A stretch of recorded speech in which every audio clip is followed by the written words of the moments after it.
ఈ దినమే నీ శుభదినం, ఆనందించి నే స్తుతించెదను. ప్రైజ్ ది లార్డ్, హల్లెలూయా. దేవుని నామానికి మహిమ కలుగును గాక. ప్రియమైన దేవుని బిడ్డలారా, ఎలా ఉన్నారు? ఈ యొక్క శుభదినమున ఉదయకాల సమయమున వాక్యం వినుటకు ప్రేమపూర్వకమైన ఆహ్వానాన్ని తెలియపరుస్తూ రండి. దేవుని వాక్యాన్ని చక్కగా విందాం. గతించిన దినములన్నీ కూడా మీరు వాక్యంతో నింపబడి ఉండగా దాన్ని మీరు చక్కగా ధ్యానించి మరి మీ జీవితంలో ఫలభరితముగా చేసుకున్నారని నమ్ముచు ఈ యొక్క దినమును కూడా ఒక విశేషమైన వాక్యాన్ని, విశేషమైన సందేశాన్ని దేవుడు అనుగ్రహించాలని కోరుకుంటున్నాడు. దేవుని నామానికి మహిమ కలుగును గాక. మరి ఈ దినమున యేసుక్రీస్తు మనకు అనుగ్రహించిన ఒక గొప్ప వాక్కును గూర్చి మనము ధ్యానించుకుందాం. యేసుక్రీస్తు ఆయన సిలువకు మునుపు ఎలా ఉన్నాడు, సిలువ వేయబడిన తరువాత కూడా ఆయన ప్రేమలో, వాత్సల్యతలో ఆయన చూపించు ఆ యొక్క మహా గొప్ప కృపలో మార్పు చెందని వాడుగా ఆయన ఉన్నాడు అన్నదే ఈ లేఖనం ద్వారా మనం తెలుసుకోగలము. అది ఏ లేఖనమో మనం ఒకసారి చదువుకుందాము. యోహాను సువార్త 20వ అధ్యాయము 21వ వచనంలో యేసు ఈ విధంగా అంటూ ఉన్నాడు. అప్పుడు యేసు మరలా, మీకు సమాధానము కలుగును గాక, తండ్రి నన్ను పంపిన ప్రకారము నేనును మిమ్మును పంపుచున్నానని వారితో చెప్పెను. యేసయ్య నామానికే మహిమ, ఘనత, ప్రభావాలు కలుగును గాక. మరి యేసుక్రీస్తు ఇది ఏ సందర్భంలో చెప్పాడు?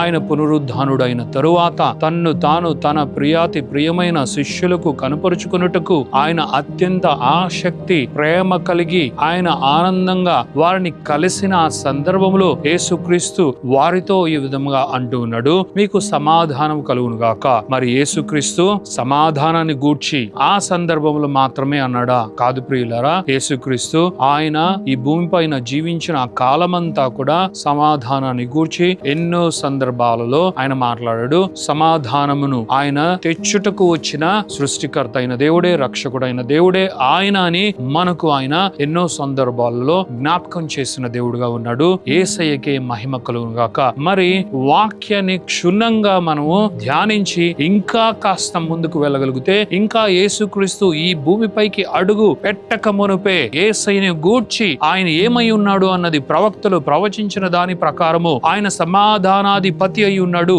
ఆయన ప్రిన్స్ ఆఫ్ పీస్ అయి ఉన్నాడు అన్నది ప్రవచనాత్మకంగా మనకు ఇవ్వబడ్డం మాత్రమే కాదు ప్రియులారా. యేసయ్య ఈ భూమిని తాకగానే ఆయన శిశువుగా తల్లి అయిన మరియ గర్భము నుండి ఆయన బయటకు రాగానే దేవదూతలు సైతము గొర్రెల కాపరులకు ప్రత్యక్షమై ఇక వారి నుండి అనేకులకు ఆ యొక్క సమాచారాన్ని చేరవేసిన ఆ యొక్క పరిస్థితిని గనక మనం గమనించగలిగితే, మొట్టమొదటిసారిగా దేవదూతలు యేసయ్య పుట్టాడు, క్రీస్తు పుట్టాడు అన్న సమాచారాన్ని, ఆ గుడ్ న్యూస్ ని అనేక మందికి వినిపిస్తున్న ఆ సందర్భంలో వారు మాట్లాడిన మొట్టమొదటి మాట ఏంటో తెలుసా? మీకు సమాధానం కలుగును గాక. యేసయ్య పుట్టాడు, రక్షకుడు పుట్టాడు, క్రీస్తు జన్మించాడు, ఇదిగో మీకు సమాధానము కలుగును గాక అని మనుషులతో దేవదూతలు కూడా మాట్లాడడం అన్నది మనం చూడగలము. మరి దేవదూతలు మాత్రమే మనుషులతో మాట్లాడడము అన్నది కాకుండా యేసుక్రీస్తే తానే శిష్యులతో కావచ్చు, ఈ భూమి మీద ఉన్న అనేక మందితో కావచ్చు, అనేక మంది జన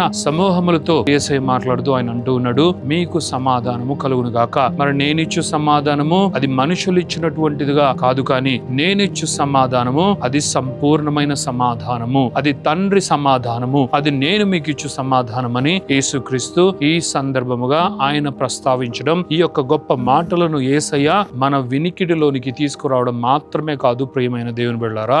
ఆయన మరణించి పునరుద్ధానుడై తిరిగి లేచిన తరువాత కూడా శిష్యులకు ఆయన ప్రత్యక్షమయ్యి ఆయన అంటూ ఉన్నాడు, మీకు సమాధానము కలుగును గాక. మరి ఇంత మాత్రమే కాకుండా చాలా కీలకమైన ఒక సందర్భాన్ని యేసయ్య అంటూ ఉన్నాడు. ఆయన మాట్లాడుతూ ఉన్నాడు, తండ్రి నన్ను పంపిన ప్రకారము నేను కూడా మిమ్మును పంపించుచున్నాను. తండ్రి నన్ను ఎలా పంపించాడో నేను కూడా మిమ్మును పంపిస్తున్నా. What a wonderful god he is. ఎంత గొప్ప దేవుడు. తండ్రి అయిన దేవుడు యేసయ్యను ఎలా పంపించాడో యేసయ్య కూడా మనలను ఈ భూమి పైన అలాగే పంపించాలని కోరుకుంటున్నాడు.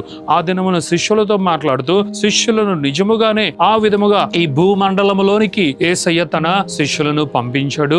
ఏ ఏ ఏర్పాట్లు ఆయన చేయాలో అవన్నీ కూడా యేసయ్య చేసి వారిని భూమి మీద పరిచారకులుగా, యేసయ్య రాయబారులుగా, క్రీస్తు రాయబారులుగా, ఆయన రాజ్యపు ప్రతినిధులుగా ఆయన పంపించగా ఈ దినమున ఈ యొక్క కాలంలో ఇప్పుడు నిన్ను నన్ను మనలందరినీ కూడా ఆయన ఎన్నుకొని ఆయన పని నిమిత్తమై, ఆయన పరిచర్య నిమిత్తమై ఈ భూమి పైన పంపించుటకు ఆయన సిద్ధముగా ఉన్నాడు. మరి ఆయన ఎలా పంపించాలనుకుంటున్నాడు?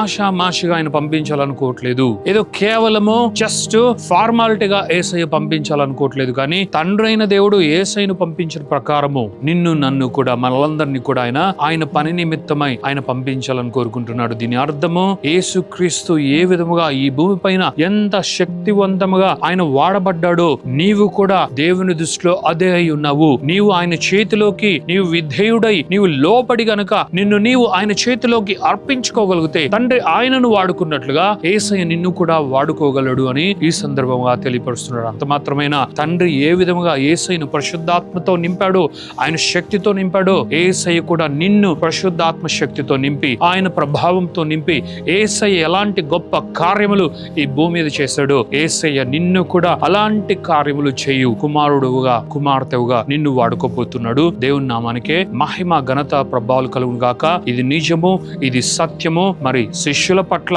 నెరవేర్చబడిన ఈ వాగ్దానము మన యందు కూడా నెరవేర్చబడుటకు సిద్ధముగా ఉన్నది. శిష్యుల జీవితంలో అవును ఆమేనని అది నిజముగా నెరవేర్చబడి వారిని నింపిన ఈ యొక్క విధానము మన కొరకు కూడా అది సిద్ధపరచబడింది. దేవతి దేవునికే మహిమ ఘనత ప్రభావాలు కలుగును గాక. ప్రియమైన దేవుని బిడ్డలారా, యేసుక్రీస్తు కూడా నిన్ను లోకంలోనికి పంపించాలని కోరుకుంటున్నాడు. నిన్ను ఆయన పని నిమిత్తమై పంపించగోరి నిన్ను దర్శించాడు. మరి ఈ యొక్క దినమున ఈ ఉదయకాలమున ఈ వాక్యాన్ని నీ హృదయంలో పదిలపరుచుకో. మరి దేవుడు నిన్ను కూడా గొప్పగా వాడుకొని నిన్ను ఆయన శిష్యుడిగా ఆయన మార్చి నిన్ను అనేకుల యొద్దకు ఆయన పంపించి ఆయన రాజ్యాన్ని కట్టి ఆయన పనిని ఆయన నెరవేర్చాలని కోరుకుంటున్నాడు. దేవతి దేవునికే మహిమ ఘనత ప్రభావాలు కలుగును గాక. మరి యోహాను సువార్త 20వ అధ్యాయము 21వ వచనములో ఉన్న ఈ గొప్ప వాగ్దానము నిన్ను నిశ్చయముగా ఈ యొక్క లోకంలోనికి పంపించి ఆయన రాజ్యంలో బలమైన సైనికుడు వలె వాడబడేవుగాక. ప్రార్థించుకుందాం. Thank you father, thank you Jesus, thank you holy spirit god. దేవ మీకు వందనాలు,